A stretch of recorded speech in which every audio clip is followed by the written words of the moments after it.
नमस्कार दोस्तों, स्वागत है आपका अपने चैनल रिश्तों की कहानियां पर। आइए सुनते हैं आज की कहानी, डायरी। जब नंदिनी नहाकर निकली, समीर के हाथ में नंदिनी का फोन था। नंदिनी ने जल्दी से अपना फोन समीर से छीना। समीर हंसने लगा और बोला, मैडम, आपके बॉयफ्रेंड की कॉल आ रही थी, नमन की। बात कर लो उससे, परेशान है वो। नंदिनी की शादी उसकी बिना मर्जी से समीर से कर दी गई थी। नंदिनी बहुत दुखी थी क्योंकि उसको समीर बिल्कुल भी पसंद नहीं था। वो अपने ऑफिस में साथ काम करने वाले नमन से प्यार करती थी। वो शादी नहीं करना चाहती थी, पर उसकी मजबूरी थी शादी करना, क्योंकि नमन ने अभी तक अपने घर में बात भी नहीं की थी। और दूसरी वजह ये थी कि नंदिनी के पापा को दिल की बीमारी थी। वो अपने जीते जी नंदिनी की शादी करना चाहते थे। उनके अलावा था ही कौन उनके जाने के बाद जो नंदिनी की देखभाल करता। उनकी पत्नी उनको 2 साल पहले ही छोड़कर जा चुकी थी। उनका बड़ा बेटा नकुल, जब से उसकी शादी हुई थी, वो अपनी पत्नी को अलग लेकर रहता था। उसको तो शादी से पहले भी बहन और पापा की परवाह नहीं थी। शादी के बाद उसकी पत्नी ऋचा ने और उसका दिमाग कम कर दिया था। नंदिनी अपने पापा से बहुत प्यार करती थी, इसलिए वो समीर से शादी के लिए ना नहीं कह पाई। अगर नंदिनी नमन के बारे में पापा को बताती तो शायद वो मान जाते, पर नमन ने अभी तक अपनी मम्मी पापा से नंदिनी को मिलवाया भी नहीं था। नंदिनी पुरानी सोच से बाहर आई। उसने देखा तो कार समीर के घर पहुंच चुकी थी। नंदिनी को कार से उतारा गया। न जाने उससे कौन कौन सी रस्में करवाई गईं। फिर उसको एक कमरे में ले जाया गया। कमरा बहुत ही सुंदर तरीके से सजा हुआ था। उसकी ननद समीक्षा उसको वहां बैठाकर चली गई। कुछ देर बाद वहां समीर आया। उसने दरवाजा बंद किया तो नंदिनी थोड़ा सा संभाल कर बैठ गई और खुद को एक तरफ समेट लिया। समीर नंदिनी के पास आया और उसका घूंघट हटाकर उसको देखा। नंदिनी दुल्हन के जोड़े में बहुत ही प्यारी लग रही थी। समीर को नंदिनी इस समय बिल्कुल एक गुड़िया जैसी लगी। इधर नंदिनी के दिल की धड़कनें बढ़ने लगी। समीर ने नंदिनी का मुंह दिखाई में एक प्यारी सी रिंग दी। नंदिनी ने उससे कुछ नहीं बोला। समीर कपड़े चेंज करके आया, अपना तकिया उठाया और सोफे पर लेट गया। नंदिनी ये सब देखकर बहुत हैरान हुई और खुश भी। चलो अच्छा है, इतना कहकर वो भी अपने कपड़े चेंज करके सो गई। सुबह जब नंदिनी नहाकर निकली, समीर के हाथ में नंदिनी का फोन था।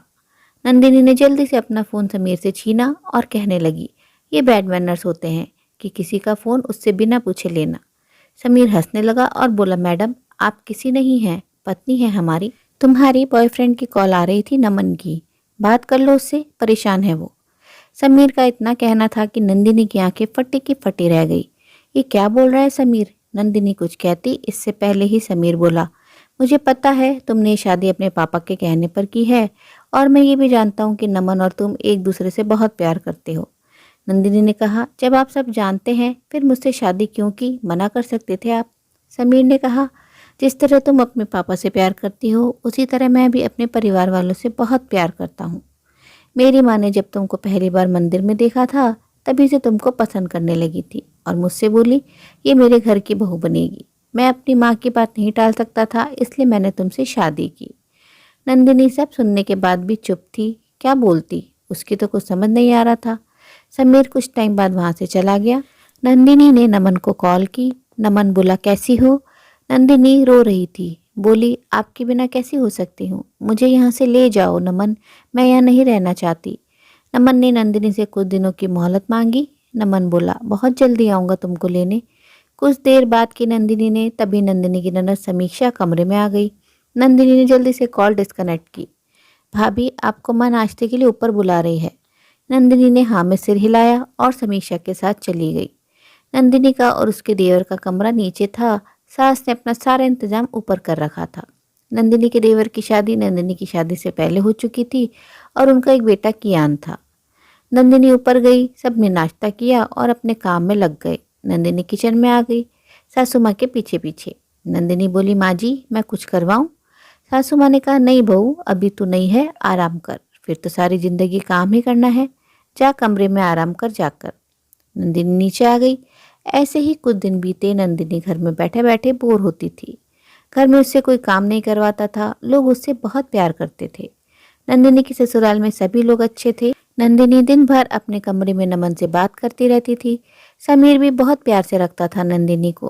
कुछ दिन ऐसे ही बीते। नंदिनी ने समीर से कहा, मैं दिन भर यहाँ बोर हो जाती हूँ, मुझे जॉब करनी है समीर। समीर ने उस टाइम उससे कुछ नहीं कहा। अगले दिन अपनी माँ से बात की और उन्होंने नंदिनी को जॉब के लिए हाँ कर दी। नंदिनी भी कभी कभी सोचती ये लोग इतने अच्छे क्यों हैं, कितने प्रेम से रहते हैं। नंदिनी कुछ दिन बाद जॉब करने लगी। जॉब का आइडिया नमन का था क्योंकि वो नंदिनी से मिल नहीं पाता था। अब नंदिनी और नमन रोज मिलते थे क्योंकि जहाँ नमन जॉब करता था वहाँ नंदिनी को भी जॉब पर लगा दिया था। नंदिनी बहुत खुश थी नमन से मिलकर। नंदिनी जब शाम में जॉब से आती, समीक्षा उसके लिए तुरंत पानी लेकर आती, फिर चाय बना कर लाती उसके लिए। नंदिनी से कोई भी सवाल नहीं करता कि आज देर से क्यों आई।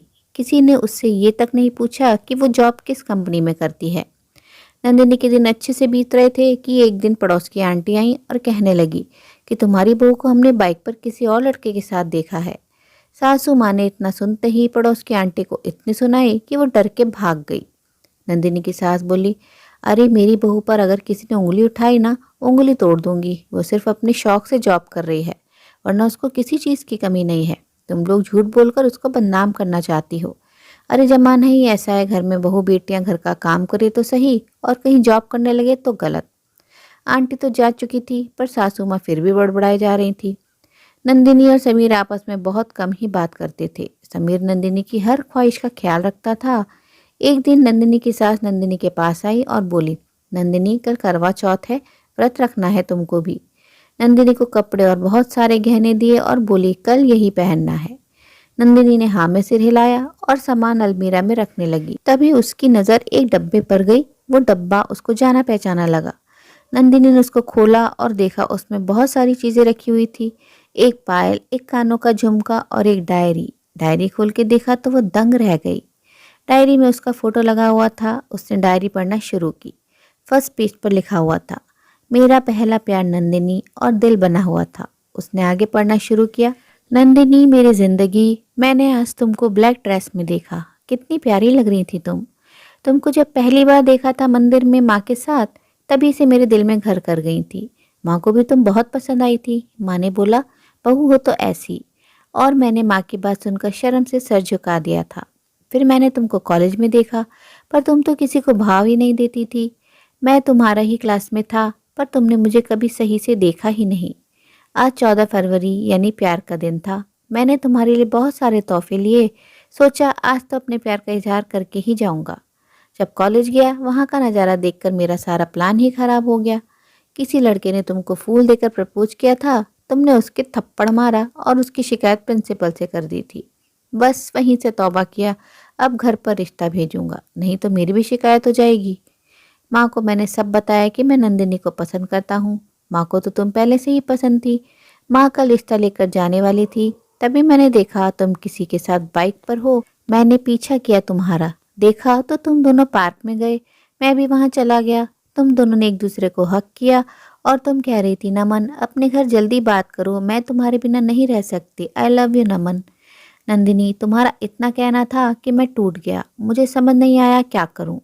जैसे तैसे मैं घर पहुंचा, माँ को सारी बात बताई। बहुत रोया था उस दिन। कुछ दिन मेरे बहुत बुरी तरह गुजरे थे। एक दिन तुम्हारी पायल गिर गई थी कॉलेज में, मैंने वो उठा ली और रख ली।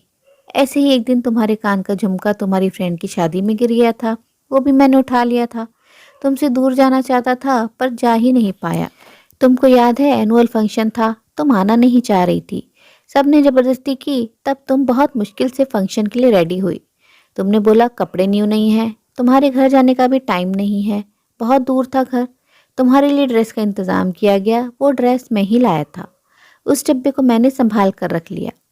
फिर एक दिन मैंने नमन को किसी और लड़की के साथ देखा। उत्सुकतावश मैंने उसका पीछा किया। वो एक रेस्टोरेंट में गया।